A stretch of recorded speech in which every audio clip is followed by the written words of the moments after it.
de mucha angustia, o sea, uno diría una especie de cuadro predepresivo, como que de alguna forma está circulando por un lado esta tristeza, por la desilusión que inunda y el descrédito de las autoridades, y la rabia, ¿no? La rabia, la pica, la molestia, la sensación de abandono, que es frecuente encontrar esa frase, digamos, en los damnificados, digamos, la sensación de que no se está con ellos, ¿no? Como que de alguna forma los chilenos nos hubiéramos quedado sin respaldo, ¿no? Ahora, cuando hagamos una separación, está el caso de las tragedias naturales. Sí, claro, claro. Lo que pasa con el Sí. aluvión, lo que puede pasar con el volcán. Sí, y se dio todo junto, Y digamos. se da todo junto, pero además en esos casos siempre lo que uno ve, sobre todo en televisión, es la voz de personas que no vino el intendente, Sí, claro. que no me vino a visitar la Sí, sí, sí. presidenta, que necesitamos esto, que necesitamos aquello. Sí. Pero también hay una actitud un poco de esperar demasiado, una necesidad de mamá, de papá de parte del Estado. Yo creo que sí, aparte que eso ha sido alimentado por las promesas de reformas, digamos, de un Estado mucho más sólido, mucho más fuerte, mucho más acogedor. Pero antes no era así. Antes no era así, antes de alguna forma lo privado y lo público se juntaban, digamos, y se movían de otro modo. No, el sentimiento me refiero, ese sentimiento de la persona que es golpeada por un... Yo creo que hay un sentimiento derivado de una especie de sobrepromesa que se hizo, si bien tácita. Yo tengo la sensación de que la figura de Michelle Bachelet, digamos, se impuso en parte porque traía la promesa de una acogida, ¿no? No un gobierno frío que operaba tecnológicamente, digamos, como el de Piñera, como un recuerdo de un gobierno protector, que viniera a calmar todas las falencias que el sistema neoliberal tiene, digamos, o sea, qué sé yo, previsión, Sí. colusión de farmacia, locomoción, digamos, salud, o sea, todos estos temas que provocaban una gran molestia ya, pero se suponía que iba a llegar alguien y se iba a hacer cargo, y viene esta promesa de un Estado todopoderoso, de logro filantrópico, como lo llamaba Octavio Paz, digamos, que iba a redondear las cosas, iba a terminar con la falencia y la falacia de un sistema neoliberal, que son muy antiguos en su diagnóstico. Pero vinieron estas hecatombe, ¿no? Esta especie de cosa rara que todo se dio junto entre lo natural y lo político.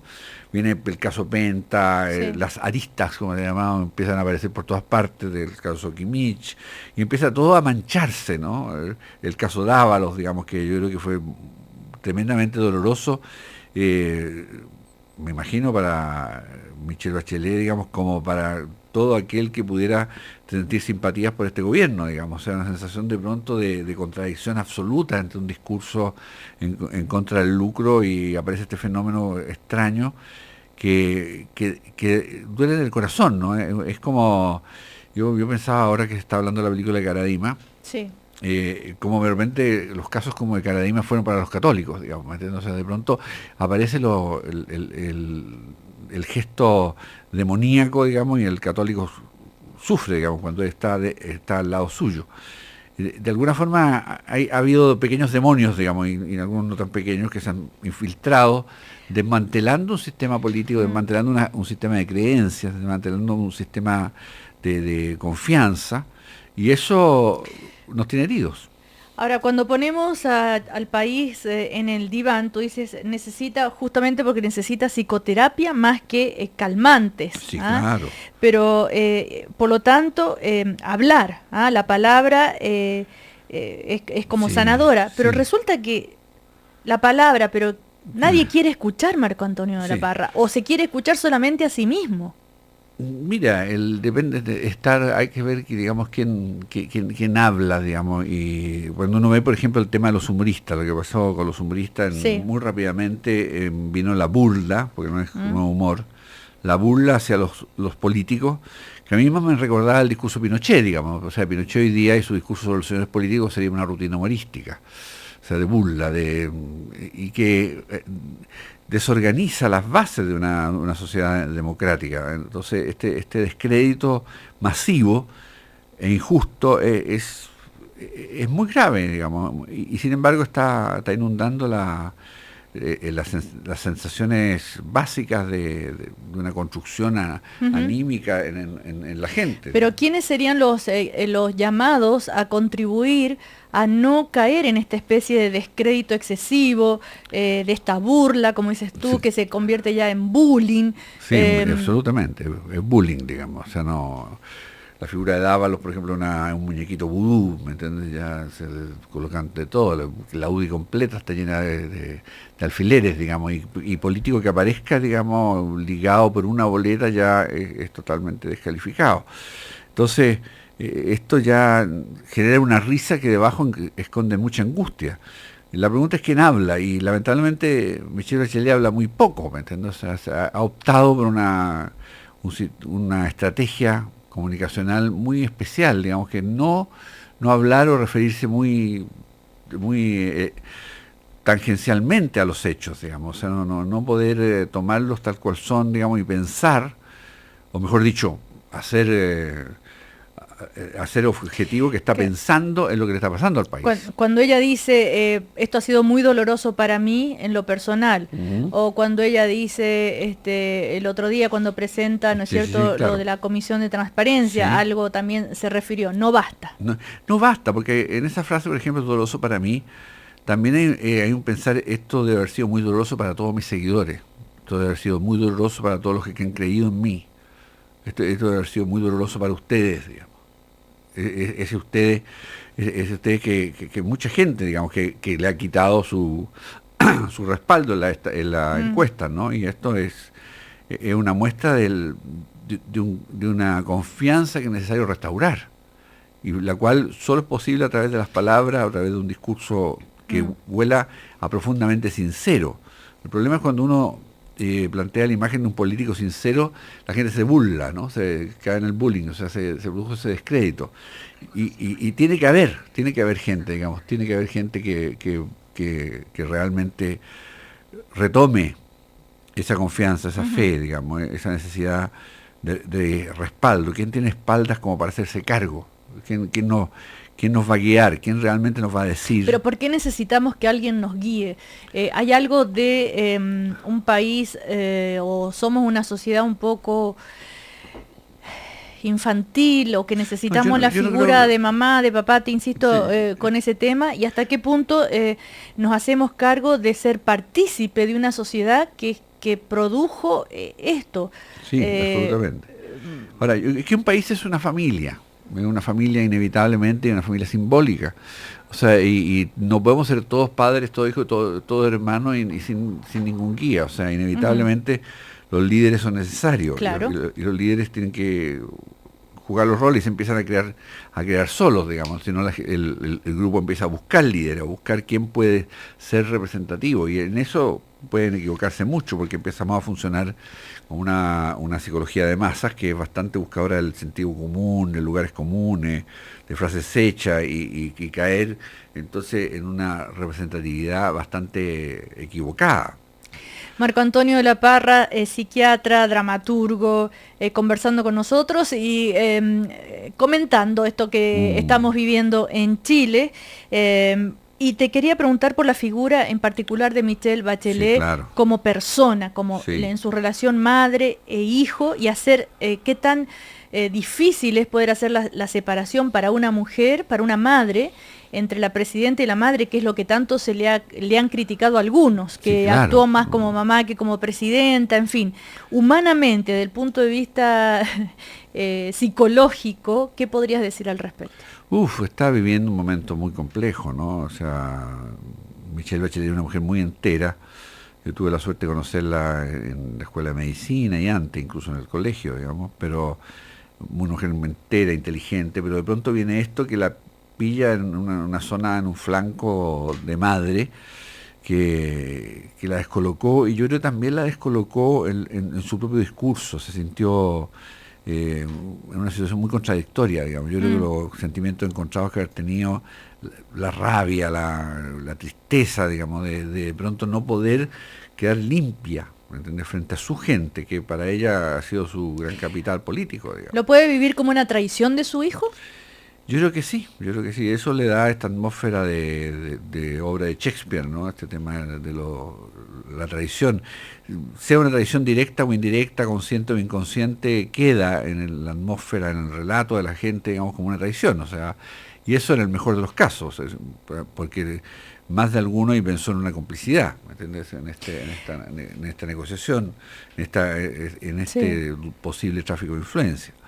De hecho, se quedó así como resumido ¿quién le cree a Bachelet cuando dice que se enteró por la prensa, que no sabía Sí, nada? claro, claro. ¿Le creo o no le creo? Y a eso se redujo finalmente. Exactamente, y eso es un pobre análisis, digamos, para una situación extraordinariamente compleja.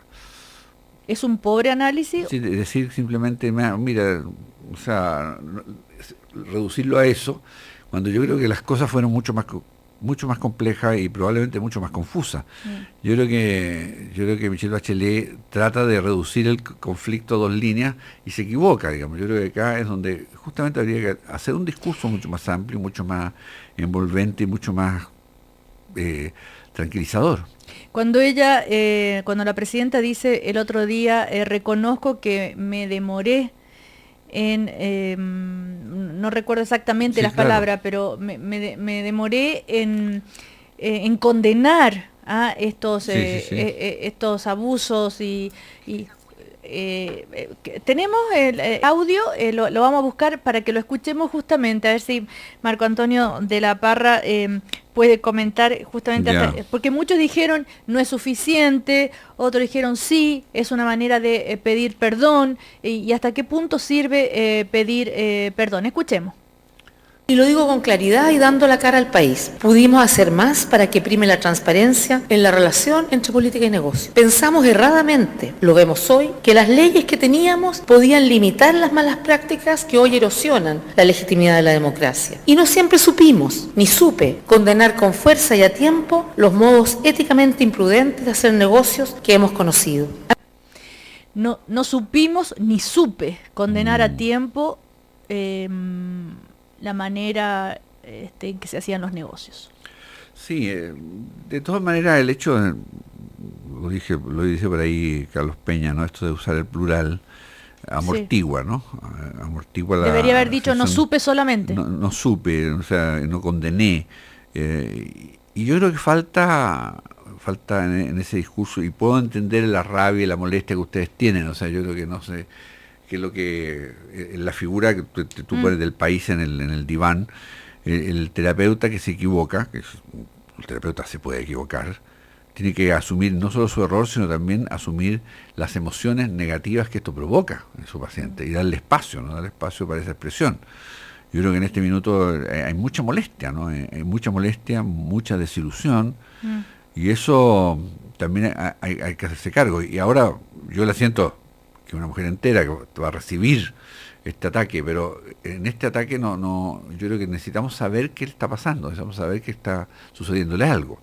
Es como cuando un médico se hace cargo de un paciente, tiene que estar informando al paciente de lo que está sucediendo, con su tratamiento, con él, de lo que le va pasando, de que es escuchado, de que es percibido, y esto yo siento que se contradice con la sensación que yo tengo que sigue el tren de las reformas, ¿no? Sigue el tren adelante de las reformas, y se siguen haciendo reformas, lo que me alegro que se siga gobernando, pero no se escucha todo el desorden que se ha creado, ¿no? O sea, no se hacen estas pequeñas declaraciones que son muy pequeñas, digamos, para la importancia y lo socavado que está las bases de confianza, esta palabra la puedo decir 100 veces, de confianza de nuestra sociedad. O sea, uno lo ve, los inversionistas sacando la plata, digamos, no confían en la reforma, entonces se construye este año como locos, es porque el año próximo viene el IVA, entonces se arma una burbuja inmobiliaria muy rara,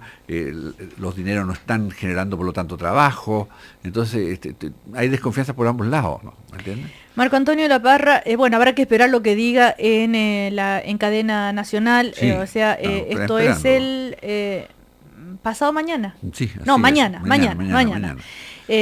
A ver, además de la figura de la presidenta, está también todos los estratos de la sociedad, Sí. los empresarios, Claro. muchos políticos, y tú dices, bueno, ¿quién no va a reconocer que también alguna vez hizo una boleta trucha, Sí, no sé qué? Mucha gente manejó el Claro. impuesto, porque aquí hay una costumbre en este país muy rara, que es de considerar una ridiculez pagarle al fisco. Y la gente lo dice, ¿no? De pronto, ay, ¿por qué le vamos a dar plata al fisco? No hay una conciencia cívica de que somos todos participantes de ese Estado y que pagar impuestos es una forma de reconocer que país al que pertenezco y país con el que tengo deudas, digamos. O sea, me acoge, me da calle, me da locomoción, me da recursos, me da salud, y si no se lo da a mí, se lo da a mi empleado. Entonces, no hay que darle plata al fisco. Frase que uno escucha a cada rato y uno dice como que el fisco fuera un ladrón y no el gran respaldo, digamos. Entonces, esa mentalidad sin educación cívica, digamos, que también es un tema que surgió porque se retiró la educación cívica de los colegios, digamos, ¿por qué no se deja de sentir esa sensación de ciudadano, de que somos parte de esta familia, vuelvo a la imagen, ¿no? Esta familia que quedó desarticulada con una madre que vaciló, trastabilló y fue golpeada al interior de la familia, una de las personas que más uno confianza debería tener también. O sea, Dávalos no solo se lo hace a Michelle Bachelet, se lo hace al país. ¿Qué es más grave, lo de Dávalo o Pentas o Kimmich?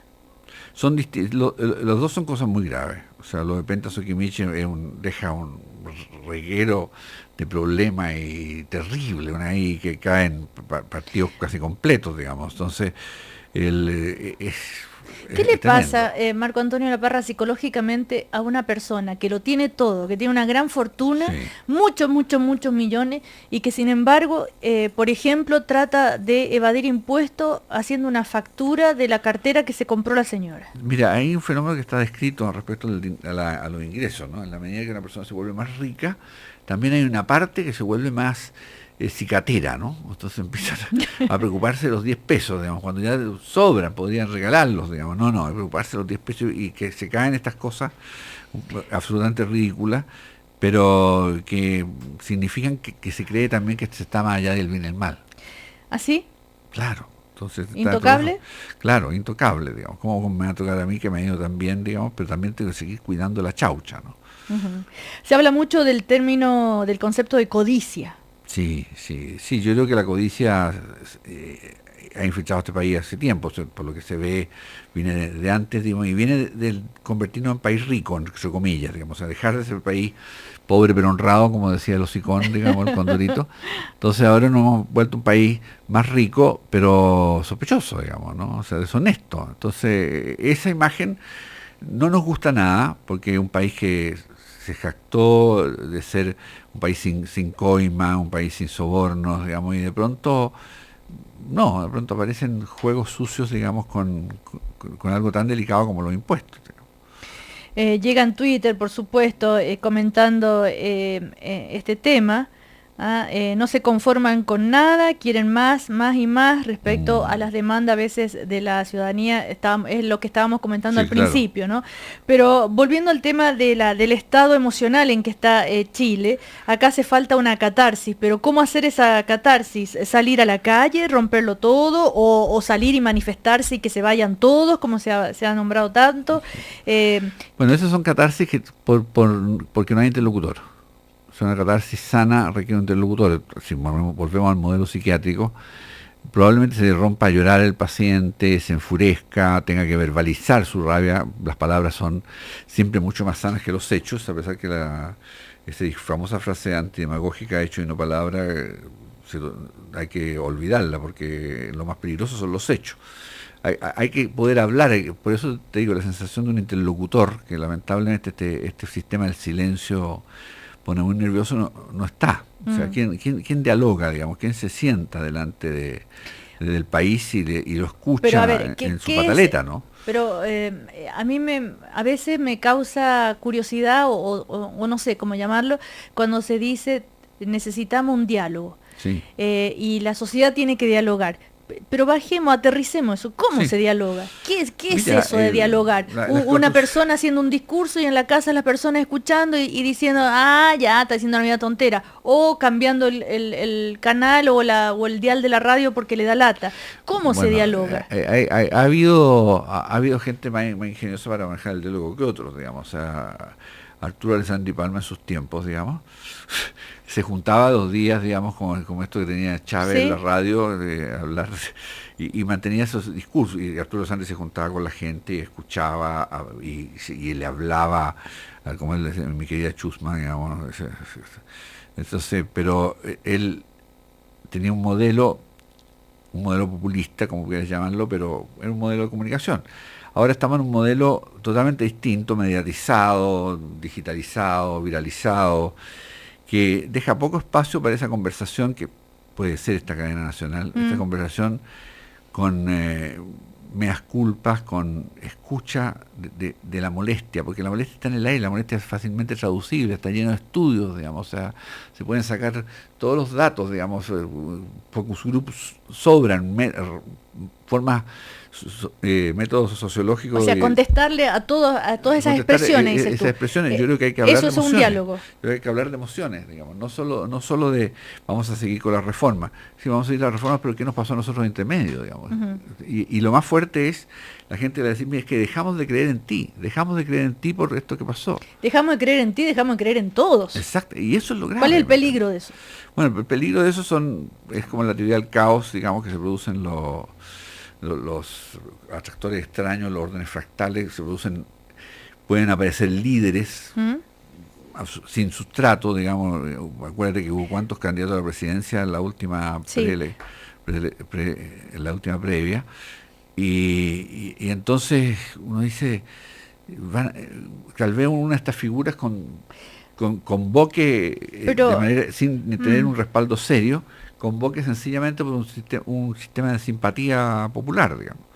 Ahora también está el fenómeno de la gente diciendo yo no creo en nada, yo no voy a ir a votar, las próximas elecciones yo no voto, entonces tú dices, bueno, pero ¿qué sistema entonces? ¿Una dictadura? Si nadie más cree en la democracia o en el sistema es muy delicado, es muy delicado. La democracia hay que remozarla, volverla a sostener, es la estructura más sana que se sustenta en el diálogo y la confianza. O sea, tú no puedes, el matrimonio, la familia, la figura que tú quieras, digamos, se sustenta en la confianza. O sea, se va la confianza y ya no podemos seguir juntos, digamos, no podemos seguir trabajando juntos, porque en instancia de relación tiene que...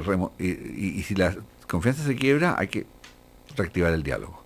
La famosa frase que le da tanto miedo a todas las parejas, tenemos que hablar, yo creo que nos llegó la hora, tenemos que hablar, digamos. Tenemos que hablar y tenemos que hablar, los políticos tienen que hablar y reconocer cosas, Michelle Bachelet tiene que reconocer, lo ha insinuado, digamos, pero se queda corto, porque esto es un proceso, por ejemplo, no hay un discurso de todos los implicados, o sea, aquí hay que desgarrar vestiduras, hay que hacer un duelo de algo catastrófico. Esto ha sido una gran catástrofe. Ahora, lo interesante es que ha venido como catástrofe. Y digo que esto es interesante porque el paso de un sistema inestable, según los físicos, un sistema estable, es a través de una catástrofe. La catástrofe actúa como una catarsis, digamos, como algo que en el fondo da posibilidades para que se pueda reconocer la inestabilidad previa y se entre en un sistema mucho más estable, resarcida la confianza, ¿no? Marco Antonio Barra, recién tú hablabas sobre el humor y cómo se agarró la figura de Dávalos y se hizo como una piñata, claro, lo golpearon y el bullying y todo lo demás. Pero ¿qué responsabilidad tienen, por ejemplo, los artistas, o más que responsabilidad, no, de qué manera distintos actores sociales pueden contribuir o ayudar en este proceso? Mira, si fuera humor, digamos, ¿no? Y uno lo ve de repente en algunos cronistas de líneas humorísticas, pienso en Liberty Balance, digamos, en la revista El Sábado, digamos, ciertas cosas que son de humor, pero se convirtieron en reflexivas. La última columna de Joe Black, por ejemplo, no me parece una columna de opinión más que cómico. El humor, o sea, el poder reírnos incluso de nosotros mismos, ¿no? Una columna dolorosísima de Liberty Balance de un mes atrás o un mes y medio atrás, sobre la desconfianza establecida en todas las relaciones. Eso, a fin de cuentas, nos va curando, permite que nos reconozcamos, pero se cae en la burla y el bullying, y la burla y el bullying son desordenadoras, no son caóticas, son... ¿Tú te refieres a Yerko Puchento? No, Yerko Puchento en parte, creo que él representa el gran bufón, ¿no? El gran bufón que insulta a medio mundo, insulta a cámara, digamos, y así representa toda nuestra rabia, pero no alivia, ¿no? O sea, descarga un poco la catarsis, la rabia que tenemos, pero destruye también, es mi sensación, digamos. Yo siento que ahí falta un giro cariñoso de involucrarnos, o sea, de alguna forma, ¿cuál es nuestra parte Dávalos, digamos? ¿Cuál es nuestra parte Penta? ¿Cuál es la forma en que todos participamos de eso? O si no, poder reconocer los sentimientos que eso nos genera, digamos, y la desilusión antes que salir a escupir a la cara sencillamente al que se nos pase por delante. O sea, ¿cómo se dio esto? Esta la frase de Vargas Llosa en conversación en la catedral. ¿En qué momento se jodió el Perú? ¿En qué momento se produjo esta fisura? Porque se nos quebró una austeridad, un respeto, una conciencia cívica. Se quebró, yo creo que fue un proceso lento. Yo tengo la sensación que esto fue un proceso que tiene que ver con el auge económico y quedamos medio descentrados. Para terminar, tú dijiste que estás escribiendo una obra de teatro que se llama, que se llamaba, o por lo menos la ibas a llamar, En algún lugar del desierto de Atacama, y que de alguna manera la vas a relacionar con el caso Penta. Sí, claro, tiene que ver con el caso Penta y tiene que ver con cualquier caso parecido, ¿no? O sea, la historia de dos jóvenes que de alguna forma les vendieron la idea de que eran parte de un partido y este partido hacia adelante y la patria y todo, y que entonces pueden hacer cualquier cosa por el partido. Y están amenazados por ser la fachada y el chivo expiatorio, están amenazados de muerte y huyen a través del desierto de Atacama. Después, escribiendo esto, me encuentro con el que pasa todo lo que pasó en Atacama, que no sé si lo voy a incluir en la obra o no, pero ahí está ensayándose y esperamos estrenar en julio. Y bueno, partió cómica, pero se ha vuelto un poquito terrible. Con el tiempo, con un humor bien negro. Pero eso también, por ejemplo, desde el lugar que te corresponde a ti como dramaturgo, en fin, es también aportar al debate. Pero hay maneras y maneras de aportar. Sí, hay maneras y maneras, y yo siento que necesitamos aportar desde la esperanza, y eso requiere pensar muy seriamente este momento. O sea, nuestro trabajo como terapeutas, todos los responsables sociales, todos los que tenemos alguna voz, es pensar cómo resolver esto, no seguir escupiendo, no seguir salpicando, no seguir disparando. Marco Antonio de la Parra, psiquiatra, dramaturgo, actor también. Sí, claro. Muchísimas gracias por conversar con nosotros. Un gran aporte. Bueno, espero. Chao.